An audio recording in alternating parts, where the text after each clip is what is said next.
Welcome to the Writing with Purpose podcast, where I, Anna Woolliscroft, chat with fellow writers and outdoor enthusiasts about how we can embrace creativity and curiosity to live a life full of adventure that doesn't feel like hard work. I delve into exploratory conversations about my two loves in life, writing and nature connection, as part of my mission to share the well-being benefits they both bring. It's wonderful to have you here today.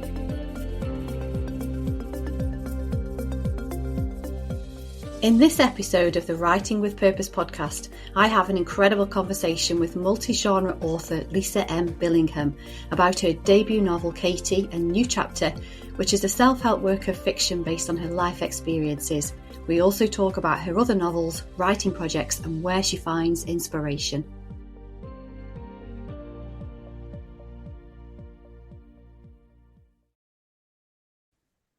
Hi, Lisa Billingham. Welcome to the Writing with Purpose podcast. It's a pleasure to have you on. Hi, Anna. Thank you for the invite. You're more than welcome. So, Lisa, you are a multi-genre author with published books spread across romance, a kind of almost fictional aspect of a memoir. Maybe you can tell me how that's positioned. And more recently, a children's book. Yeah. You're also a speaker, an inspirational speaker, and a workshop facilitator. So we'll talk about each book as we go through. But just to kick us off, would you like to share how your writing journey started and what part reading and writing played in your childhood? Oh, yeah. Well, it was later in life when my writing journey started, but my reading journey started when I was very young. I've always been a bookworm.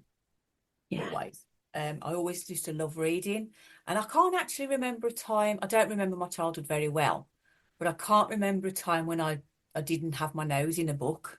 So I guess writing was a natural progression, but it took me a long time to learn. Yeah. It took me a long time to learn that. And it was only because I worked in Fuerteventura in January, February and March 2020, yeah. So I was flown home. I should have been out there for 9 months. And I was flown home because of the C word. I like how you said that, the C word. The new C word. Yes. That one. And I was sat in my parents' spare bedroom going, what am I going to do now? Because I was working as a holiday rep, so obviously no job. My house was rented out, so no house. My car, I'd sold my car before I went away, so I'd got a car over there because of my job.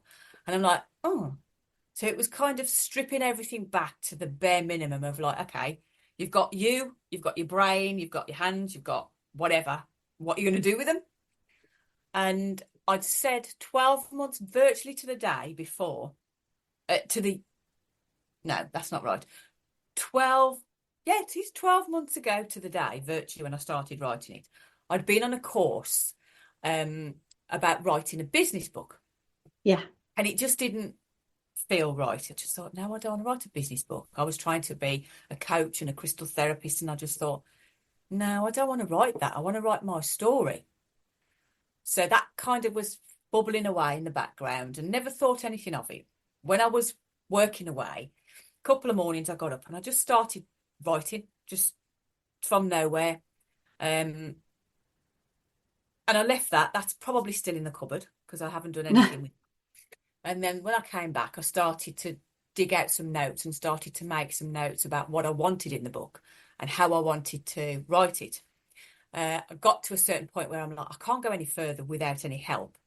I did a creative writing course online, and I found somebody who was setting up a business as an editor and ghostwriter, and she helped me to put it into, it sounds strange, but to put it into words, because it was all notes.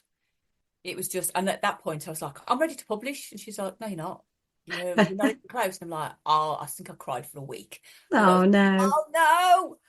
Yeah. Reading and writing, it is totally different, because I read so much. I'm like, well, how can I get my book to sound like that or to make sense for a reader? So she helped me with that. And then as time's gone on, I did the follow-up to that. And the first one, Katie, a New Chapter, is the one I wrote in 2020, based on my life experiences. And I used it as I suppose, a healing mechanism Yeah. to help me release the past and move forward, really. And then I published the follow-up to that, which was from a man's point of view. Similar context, if you like, with mental health issues and trauma. And I have started writing the third one, but as we were saying earlier before we recorded, sometimes it's just not the right time. Yeah. So I just have to put it away and just think I'll come back to it one day, and it might be 5 years down the line, but it's there, it's waiting, it's just sitting comfortably. Yeah, I think you always have these ideas bubbling away at the background, but then there's like we were saying before, there's kind of an energy around these things sometimes, and it's feeling whether it's the right energy or whether you just sort of get put off for it. I know sometimes with projects, because I still do a bit of copywriting alongside the personal writing now, and I know immediately if it's not something that I'm going to get into, and I've gotten quite good at saying no to things, because although I can still do them, it gives me absolutely no joy. So why would you want to do them? And for sort of what you were saying there about the different chapters, or sorry, the different books, but they are referred to as chapters, aren't they, because it's from a different perspective. Yeah. That if something's not sitting right, just let it rest, and it will come at the right time. And I think what you were saying there about it being something that you kind of self-help, and it helped you to work through past experience, and this was something that I've got elements in what I'm writing, but for a long time, until I did a proper study and sort of creative writing, I didn't realize that you could write a story in that way that wouldn't be a memoir or a biography. So for me, that was quite a realization that, actually I can use bits of what I've been through in the fictional form and embellish it in some way, and but you get the meaning there, don't you? You get the emotional aspect as well. So it's a really good way of writing something that's relatable to the readers. Definitely. Yeah. So so they are what do you call that series again, Lisa, with Tom and Katie?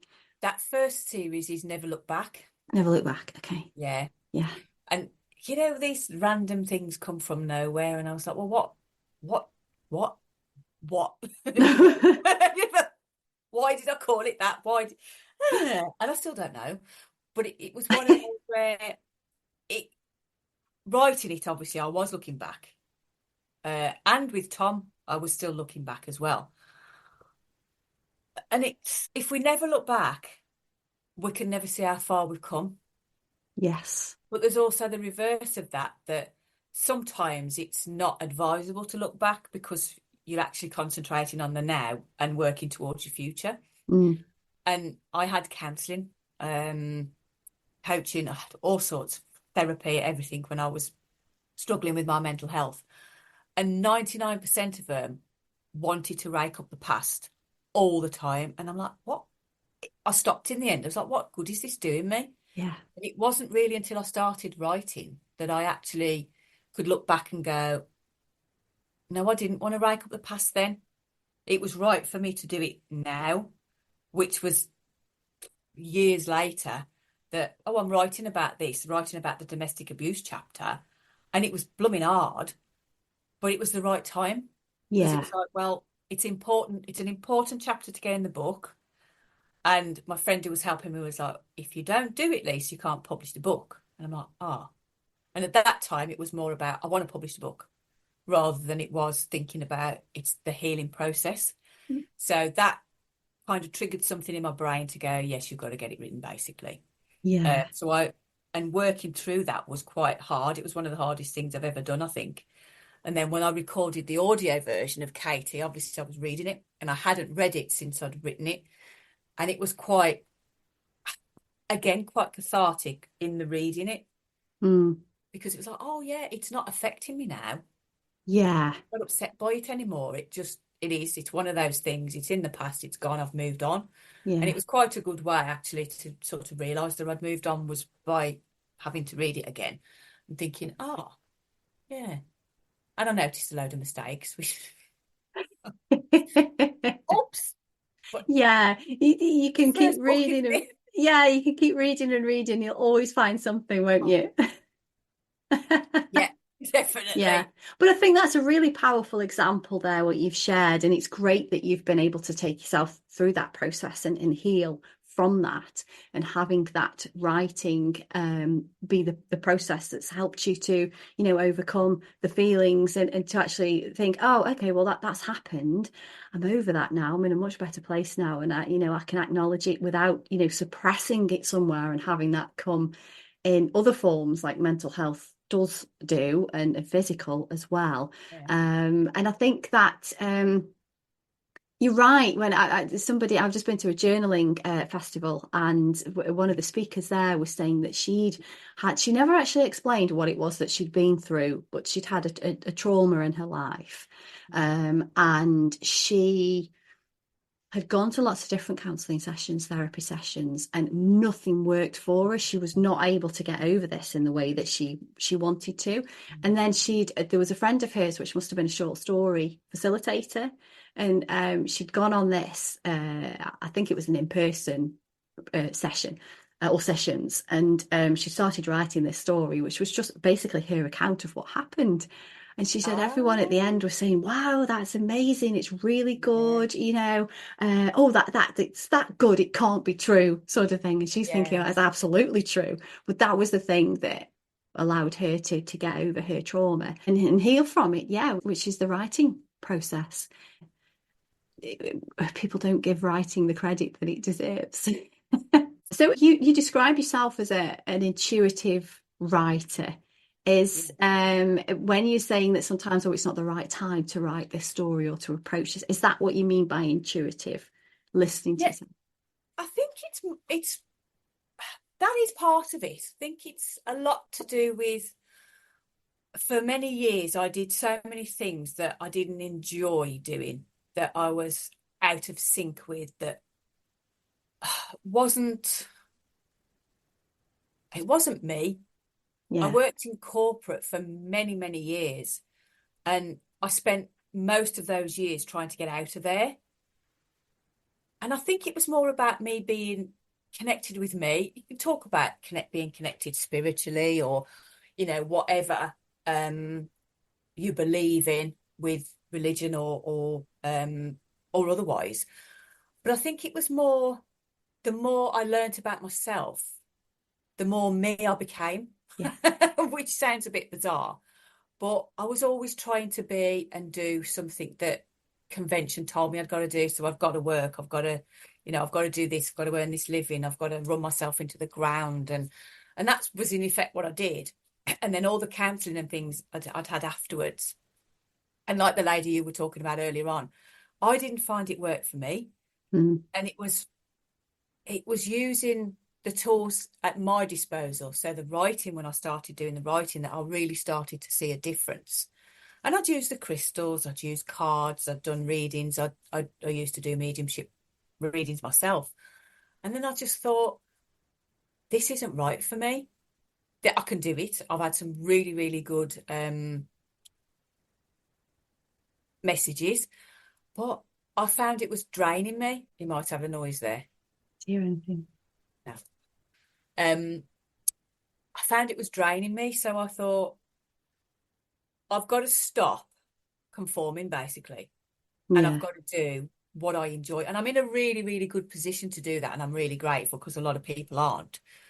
And it was listening to my intuition, the gut feeling. You can call it all sorts, can't you? You can call it God, you can call it Mm. Buddha, Jesus, Saint Michael, wherever that came from, or me, or my intuition, or my gut instinct, or the butterflies. It's so many different things to so many different people. And for me, it was being comfortable in me, in what I'm doing, and understanding me, and thinking, well, I don't have to do that. Like, you know, you've got to exercise every day, and you've got to eat healthy. Yes, we know, you've got to do all these. You've got to drink plenty of water. And then some days, like, right, oh, got to go to exercise class tonight. It's something I don't want to do. And I'm going to go, oh.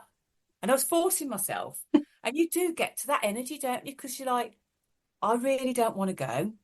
Yeah. And even sometimes I really like that, the class that it is tonight.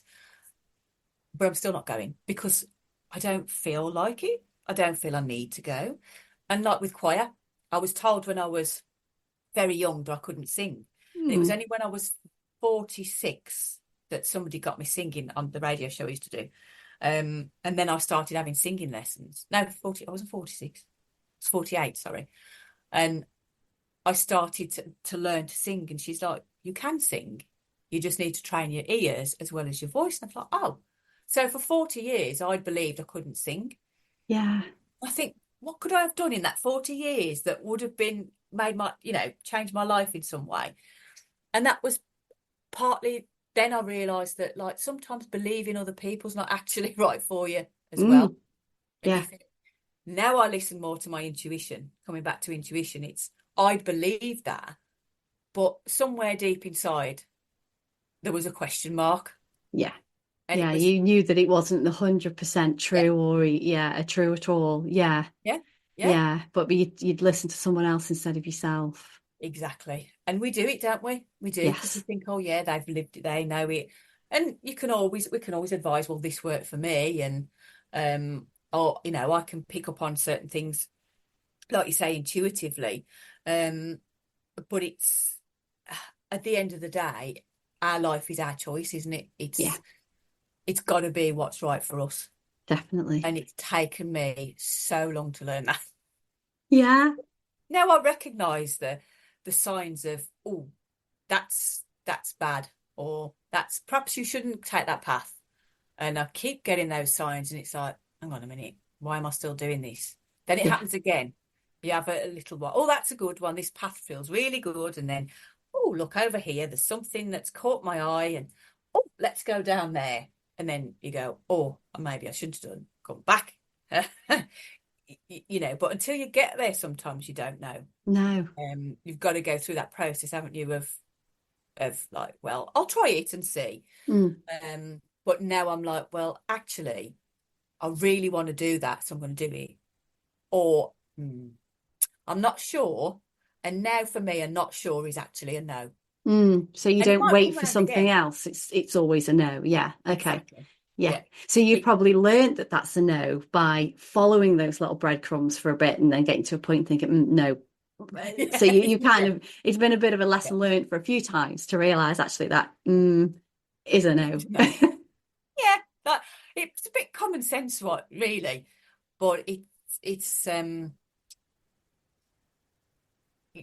oh, I'll carry on doing that exercise class, or I'll carry on doing that choir, or I'll carry on doing this or whatever, or I'll carry on working such and such, or in corporate or whatever. And then it's not until you're out of it and you can actually look back that you go, well, why on earth did you stay there that long? The signs were there. Yeah. But if you're not feeling yourself, if you're not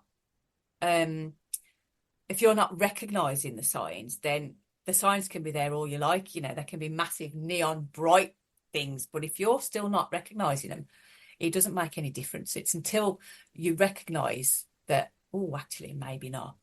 And I don't question everything, and I try not to overthink things, although I am, like, known for doing that. That now I think, I see some, oh, shall I go to that? Oh, yeah, I really want to go to that. So it's that. Yeah. Really You feel the tug immediately for something that you want to do. Yeah. And I think it's ultimately, it is what you were saying before. It's that getting to know yourself. It's that self-awareness. And we have to go through certain things that, maybe give us the odd bit of a knock here and there to say, actually, are you sure? Are you sure? And until we start to listen to those things, and that could be any number of years, any number of situations or what people are going through. But I think definitely 40s for me, it was a time to start paying more attention to what you want to do, and also to stop ignoring those signs. I've been trying to remind you for so long that you're like, oh no. Yeah. Oh no. Yeah, I had that sign in 1990. It took me to 2024 to realise it. Brilliant. But it's so true. It's so true. So where does your inspiration for your stories come from? So you did the chapters first. You did Katie, you did Tom. Yeah. Then you wrote a love story, well, a romance story, should I romance say? story, yeah. And you've just published a children's story. So this is why we sort of call you a multi-genre author. Where did those inspiration for all those different stories and genres come from? They've all come from experiences or things that have happened. Sometimes little nudges. So the romance came from a situation that I was in at the time. And I think it was me kind of working through my feelings in that book of writing, what was going on at the time and in different contexts, but writing that. So that was a romance. And that was just literally sitting down, and I started writing, and I actually wrote the naughty chapter first, which isn't the beginning. Naughty chapter. Naughty chapter. And I was like, oh, okay. And I think that comes like quite close to the end. And like we were talking before we recorded, that you don't know where certain stories are going. And sometimes you've got the ending and not the beginning and bits in the middle. And that was mine. I was just like, I sat down and I was reading a book by Prince's first wife, strangely enough, and another autobiography of Prince. And that was the inspiration for me to actually finish that novella. Because I was reading, I was going, yeah, because I'd got in my head, oh, I'm not going to publish this. I'm just writing this for me. And throughout Prince's history, really, it was like, just be yourself and do what's right for you. And again, another, be self-aware. And I thought, yeah, I'm going to finish this. And I was virtually at the end, and I thought, I don't want to drag it out and go, right, I'm going to write it as a novel, or I'm going to do a 3-parter. That didn't feel right to do. It was too big, really, for like short stories. So I thought, well, I'll do it as a novella. You don't see them very often now. And I thought, no, I'm going to do it. And I was sitting down to write the ending, and I'm like, oh, do they get married? And I was like, oh, no. That And doesn't feel right. No, I put a post out on social media, and somebody went, oh, no, Lisa, you can't put marriage at the end. Oh, no. So I thought, oh, okay, what can I do? So I just literally sat down and I just thought, right, just finish it. Right. And then there's a twist at the end that you're not expecting. And the same with the children's books. With Charlie's not the one that was published. Charlie's the dog in the first 2 books. And I was desperate to write the 3rd book that relates to that series. And I just sat down one day and just a little like, excuse me, is anybody there? Why don't you write Charlie? And I went, oh, why didn't I think of that before? Yeah. So like, well, you did, but yeah, exactly. It just, yeah. So within a month, it was like done. Wow. Obviously, it's in its editing process now. So, but with Sedrick, I actually wrote a blog about this because it was quite. And Sedrick is the one that's just been published. Sedrick's the one that we just published. End of 2024. Yeah. Yeah. On the 14th of December, I'm just thinking, I hope I've got my day counts right with all my posts out there, because somebody's going to go, that's not that number of days, Lisa. 14th of December 2022. I was sat in a coffee shop with my parents. Just so it's a week after my birthday, and just obviously, just before Christmas. And I gave myself permission to just chill. I just thought, like, give yourself the day off kind of thing. Christmas is coming. What you're going to do now? You can't chase work, because I was in chase energy a lot of the time then. You can't chase any work. You can't send any letters out. I'd just written to loads of prisons and corporates, and I got nowhere. And I thought, just stop and just give your brain a break. And I'm sat in the coffee shop, and I drink green tea. I don't drink coffee, and I rarely drink hot chocolate, but I'm sitting there and I've got this cup drinking green tea. And the cup was quite a wide top. So, the cost. There are other restaurants available. There are other coffee nice shops out there, by the way, folks. But the No, ones I know what you mean. They're wide, they're small at the bottom, really but they're was. very wide at the top. So Yeah. they go cold quite quickly, don't they? Yeah. Yeah, make you buy more. And yeah, exactly. And I'm like, I wish I'd have bought one now because I've got, and I'm like, I'm drinking it. Wow, that covered my face. I couldn't see I anything. see And the eye. Yes, yeah, from the description of the book, I see where you yeah. go. Sorry, I interrupted. Carry on. Sorry. No, it's okay. So it's like I'm covered and I can't see anything, and I'm like, oh, so my eyes are like roaming around. I'm like, oh, it's all, oh, what's in there? And I put the cup down and I went, there's got to be a story in there. There's got to be a children's story in there. And so I came home. So I'd walked up. It's only about 20 minutes. So I walked home. And I just sat down and I just started writing. And then the next day I just carried on. And I'd got 6,000 words. Wow. And I was talking to a friend of mine and at the time. And I just went, oh, I've got this children's story and I want to publish it. And he's like, Liz, don't do anything rash. Just keep writing. Just literally keep writing. So the upshoot of it was I'd got an absolute abundance of short stories with the same character in, or the same characters. So I put it together because he goes through the arcs of a rainbow in the stories. And I thought this was all, and at the time it was all kind of connected to like the crystal therapy and the chakra side. The chakras with the different colours. Colours and I thought, oh, where's this going? And I had no idea. I just carried on writing and I showed it to a teacher, and their comment at the time was it would make a very good subject matter for the PHSE curriculum. And I'm like, what's that? Because it's been a long time since I was at school, so I did a load of Googling and thought, oh, that's really interesting. And it's real life topics. 99% of them have happened to me, or there's something that I think, well, how would a child kind of perceive that sort of subject matter? Because there's bullying, there's maths was my worst subject at school next to sciences, and I really struggled. So there's a chapter in there about maths homework, and that he's stuck on it. So it is okay for you to ask for help, and all kind of little morals to the stories, and literally came from that, just that one thought of me being sat in that tea room with my head in a mug going, literally, there's got to be literally there's got to be a story here. And when I sat and started writing it, you see some of these like really big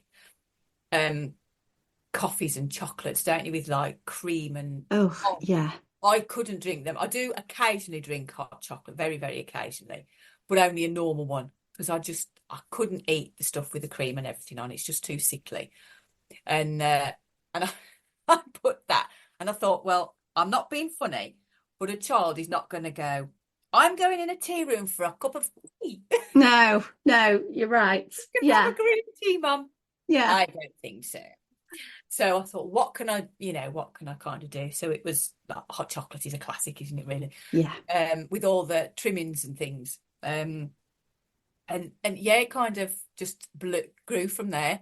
Wow. And I've got another 2 books that I've started to put together. And I think I wrote a story the other day.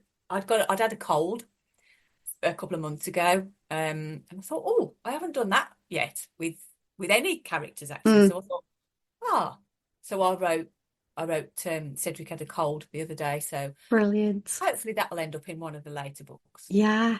But it what you were saying there, you'd given yourself that day off. You'd been working, you were in a different sort of energy. You'd just gone out with no expectations whatsoever, with a bit of social time, with a couple with your folks. And there that idea came to you, and that quite often happens, doesn't it? I think you're thinking about something completely different, so you're relaxed, your mind is more open, and then something just pops in. Yeah, I've got a Trello board, like an online, oh yes, like a tag.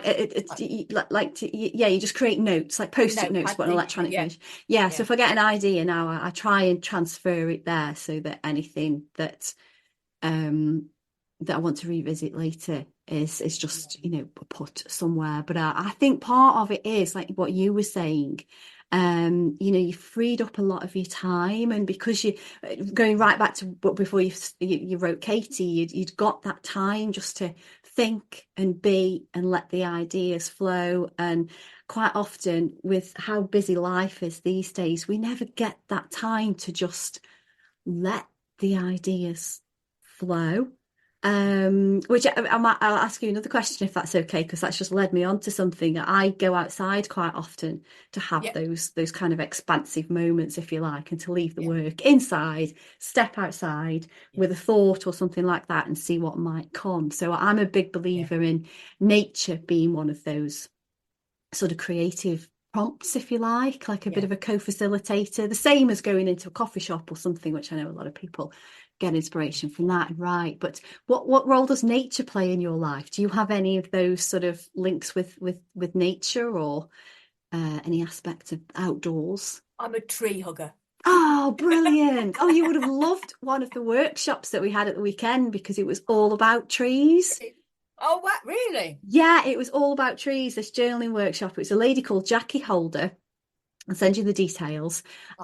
She's from London, and she loves trees. So this whole journaling workshop was about trees, the wisdom of trees. We had to pick trees. We had a guided exercise where we thought about our ideal place outdoors, and then a place that we didn't want to go to, and then trying to kind of put the good into the bad and then see how we felt about it. So yes, you would have loved that. But yes, do tell me more. My head was like all over the place, and had been for like several years on and off. And with COVID, it was another like fear. So it's trying to take away the fear, because it's like, you're all right, you're going to be fine. And, telling yourself that all the time. And I even got worn out with that, because I'm like, oh God. And because of only being able to go out walking during lockdown, I was fortunate enough to be able to do that. And I found so many places so close to home that I didn't know existed. Yeah. Until one of them I found when I had my hysterectomy, and the other one I found when we were in lockdown. And I do those walks quite regularly. A couple of them are by the river, nature reserves. You still do them now? And I still do them now, yeah. And I think I was probably fitter during lockdown than I am now. Then, I do an exercise class, but I also I do try to walk every day. And I don't put the pressure on myself to walk, like 10,000 steps a day or anything. I'll go out to enjoy it. And I do find that I used to do walking meditations as well. But I do find that, especially if I've had a particularly busy day or a particularly stressful day, or I've been to places and there's a lot of energy, other people's energy around, and to try and kind of release that and let go, because I'm being an empath, it's just like, whoa, yes, no, you suck it in. Just go grounding myself. I find that, and I do try to walk early in the morning if I can, or first thing if I can, to kind of ground myself. And sometimes I will. I haven't done it for a while, actually. I do. There's a couple of trees that I do tend to like gravitate to, and I'll just put my hands on the trees and just relax and just yeah. And sometimes see like swirly patterns and things, and just think and I love, and I never used to, my parents used to say, are you going to come for a walk? And I'm like, I want to go for a walk. Unless there's something at the end of it, like a cup of tea, I ain't going. Yeah. And then with lockdown, working abroad, I think made a difference as well. Being able to go to the beach. I wasn't far from the beach in both countries that I lived in. So that was easy. It was like, well, I'm going to the beach, or I'm going swimming, or I'm going skinny dipping, or, so there was something else around it. And that in itself as well helped. And then when I came back, I thought, well, I can't sit at home all day, and sort of having my mind freed was forced on me with the lockdown and things. It's like, we haven't got anything to think about, because there's nothing you can do about it. And, walking at different times of the day now, walking at different times of the year, totally different. Like the first signs of spring. Yeah. I actually noticed the first signs of spring last year, and then autumn with the leaves, and then like the summer, the winter with the snow. and like the season's changing though, aren't they now? But I think nature is a massive healer, Yeah. massive healer. And if you can get out as often as you can. Yeah. Sometimes I walk to, I've got a shopping centre that's about 35 minutes walk from me. Sometimes I'll walk up there just to walk, and then I'll go in for a coffee, come back, or I'll go up there, do some shopping, have a coffee, come back. But 9 times out of 10, I'll walk every day and just go down to the local woods or even up to the park.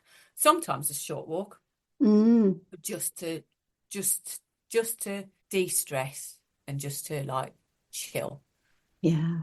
I And think I don't think you can beat being at one with nature, to be honest.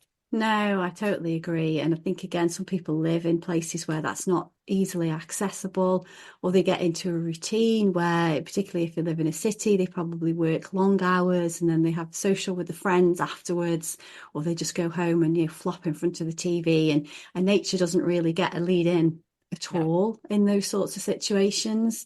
And I no. think just that whole movement in the fresh air just helps to free your mind as well. You say de-stress. If you've got a lot going on in your head, somehow nature just helps with that clarity Yeah. aspect of it. And there is a lot of science around plants and trees and the kind of chemicals that are in the air that we can't see, or but they absorb into us and help with our well-being. So the more we can get outside, the Yeah, better. better. So we've talked a lot about the books. Do you want to just touch on a little bit about some of the other work that you've done, Lisa? So you've done workshops, you've facilitated things in prisons as well. So you spoke about that time when you were sending off letters and you'd heard Yeah, nothing, but yeah, in that meantime, you have heard something because you worked in situations with prisoners. So do you want to just share a little bit yeah. about that, and then we'll sort of talk about how people can reach you?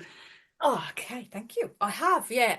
My aim for next year, sort of 2025 and going forwards, is to do the same sort of things in schools as well, like with the book. And I use my experiences and my writing to either do talks and the prison work. Uh, this year's prison work started with, funnily enough, a post on LinkedIn. Somebody had posted and somebody else tagged me in it. They were looking for visiting authors. Mm. Um, and they just wanted a speaker. And I'm like, And I said, well, I'm happy to do that, but I would rather do like a mini workshop as well, so that I can tell them my story, why I wrote the first book, how the other writing came about, but also to get them to do some writing. Yeah. And it was exceptionally well received. So I've been invited to go back again later. That was middle of the year, and later in the year, last week was the first one to do another writing workshop to help them write some short Yeah. stories. Brilliant. And it's it was a lot of fun actually, because we're playing music and all sorts in there. It was Yeah. quite random. And I plan workshops to the nth degree, and then I stopped because I thought it's never how you expect it to be. Yeah. Yeah. Let it be more participant led But rather yeah, than giving them a, yeah. yeah, exactly. And, being intuitive as well, very much, you can walk into a room and think, well, I'm going to say this, or this is the topic today, or whatever. And it totally turns on his head because the energy in the room, or something said, or there's a topic that's being discussed and things like that. So it's obviously that's high on somebody's priority. And it's like, okay, we'll address that. That's obviously an issue. So, you go down a different route. But always with the writing and the reading. And because of some prisoners with learning difficulties, or neurodivergent, like dyslexia and things, they're struggling, Mm. really struggling. And I saw some major breakthroughs with some of the lads that it's been both men's prisons that I've worked in so far, Mm. with them actually just sitting and reading my book and Yeah. then asking me Brilliant. questions. And some of them have even gone on to start writing their Yeah. own stories and things. So it's a really interesting dynamic. I've only worked with prisoners so far, but my intention is to work hopefully with families and with staff, Mm. not moving forward. But it's those opportunities, isn't it? It's where am I needed, and that's where I go. But Yeah. it is. it's really interesting, some of the things that they come out with, because I don't say you've got to write a short story, you've got to write a poem or a song. You write what you feel, and you write from the heart. And some like gut-wrenching stories, even if, take prisons aside, but other talks that I've done or other workshops that I've done with charities or with other people, some really writing comes out, and it's, well, I can't write this, how do I write that? And the only advice, and the best advice, I think, was write from the heart. That was given to me a few years ago, because I was like, write for an audience. And I always remember my old accountant's publisher told him he'd got to write for an audience, so he'd got to go away and write something different. He'd written a 150,000 word novel. Wow. And she'd read it and she'd, whatever. Oh, yeah, brilliant. We'll publish it sometime. But you have to go away and write this. And I went, what? And it's writing for a specific genre, because that's what sells. And I'm like, oh. And I just tried it, and I thought, no. And who is that helping, apart from the pockets of the publishing industry? Yeah. I completely agree with you there. And I think, do you think, would it be fair to say that you write for you first, and then that then is sort of fine-tuned and developed to get the message out, so that the readers then will understand it? Yes. Yeah, which I think writing from the heart is, isn't it? And it's you saying that is sort of provide, and saying whatever form they want to write in, if they want to just do bullet points or a short story or a poetry or however it comes out that feels right for them. That is their gateway to letting whatever they've been potentially holding up inside or struggling with a release to come out. Which for anybody who's suffered from anything, it might be highly traumatic, or just something that has formed a limiting belief for that person that perhaps wasn't that traumatic, but for them it was. And it just helps them with their mental health, and help with that self-awareness. And other people can relate to that. So with the prisoners reading your book, they're relating to it. They're also seeing another perspective, from a female perspective as well, that they perhaps might not have thought about before. So it's helping them to become more what's the word I'm looking for? Aware. Aware. That did actually happen in one of the prisons. Because the domestic abuse chapter we were talking about earlier on, I found it really hard to write, and we were talking about that. I did a like talks and Q&A and workshops and things, different things. But this one particular lad was in there for alleged domestic abuse. He was on remand, so it was still to come to court. And when I'd finished, I did the last kind of session. I wasn't there to run the workshops. I was just there as a visiting author, and I just went back a few more times just to get more experience with working with prisoners. And he said, he just shook my hand and said, thank you. He said, because I could see it from a different perspective I've never been able to see before. And I think just that. And there was also another one who actually sat down afterwards, wouldn't leave the room. And he was like, he'd said he was abused as a child. He'd never told anybody. And I said that, and just that was enough for him to open up, and then to get the help. To kind of move forward. It's that, sometimes it's just that one step. It's like that open door, isn't it? That it's okay to talk about this, or it's not your fault, or different things. And you can only speak from experience of what you've been through. The abuse I lived through won't be the same as his. But it's just that there's something that you kind of connect to, and that somebody else has been through it, so you can survive it. And also the other side of the coin, where people who've read it who haven't been in that situation, it was an eye-opener, because a friend of mine had read it, and he said, I keep reading that chapter because I can't believe that people do that. And I'm like, they do. And then you kind of, it opens up another door, it opens up a whole new conversation, doesn't it, of of where do you go? How does that, what starts it? How do you end it? How do you come out of it? And the first thing for me was leaving that situation, was having other people say, that's not right. I actually thought it was normal at the time. I'm like, well, I've made my bed, I lie in it, this is my situation. I've got no choice but to go through this, up until the point where he nearly killed me. Or one of the abusers nearly killed me. And I'm thinking, this kind of ain't right. But it takes something. And until it takes that something, we do think, this is normal, this is life, this is just how it is. And this is how it is. Yeah. Circumstances that you just think that this is the life. Now it's almost coming to an acceptance point almost of this is, this is what I'm in. But I think, just from, you writing that, putting that in, the whole book, not just that particular chapter, but the whole thing, and, having the confidence to share that is so encouraging then for other people who've been in as you say, situations will differ, but relate to that, then it's giving them the confidence to not feel alone, and, boost them to say something or just express the fact, which in itself is helpful, because then you haven't just held it in for yourself.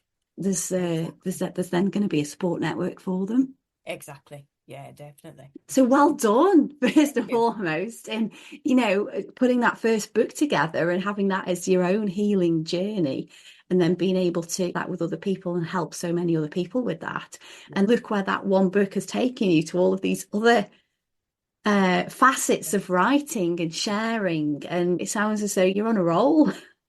Yeah, finally. Yes. That's my purpose. Exactly. Think it would be so difficult, would you? But it is.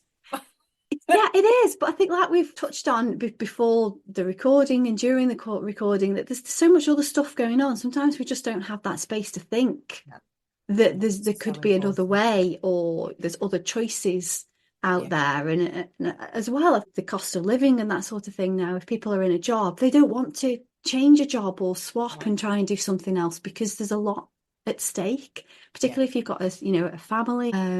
Those sorts of things are difficult, but if you've got a desire and a passion for something, it will always work out, because if you make mistakes, well, mistakes aren't mistakes, are they? They're just learning curves, lessons learned, and to actually finding that path that you should be on. So you've we'll share a lot of links and things in the show notes, Lisa, because you've got a lot of information on your website. People can get books from you. You can have signed copy as well for some of the books. There's now an audio version, isn't there, for Katie?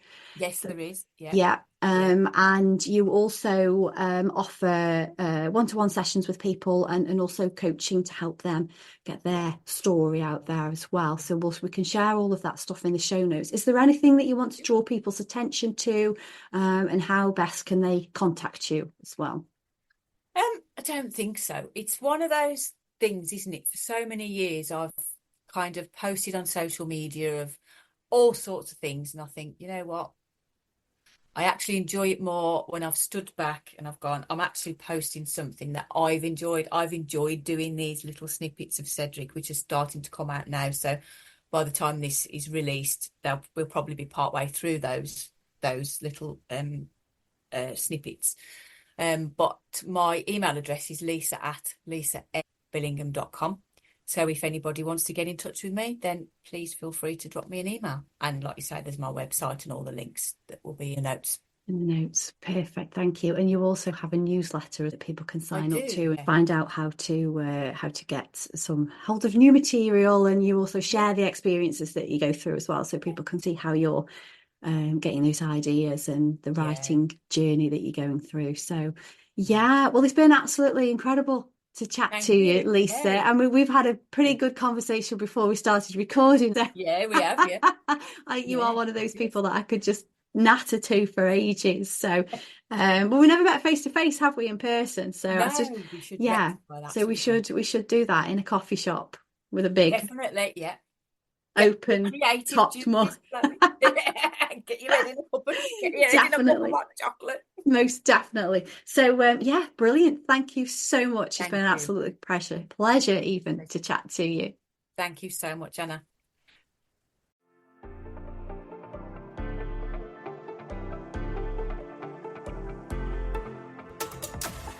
Thank you for listening to today's Writing with Purpose podcast. Having conversations with fellow writers or adventure enthusiasts brings two of my biggest loves in life together, writing and nature connection. I've been a copywriter and content creator for 23 years, but my passion is writing for well-being, and I'm on a mission to share the benefits that putting pen to paper has for personal wellness with as many people as possible. If you want to learn more about writing for your well-being and journaling techniques, please connect with me in my Facebook group, Journaling with Anna.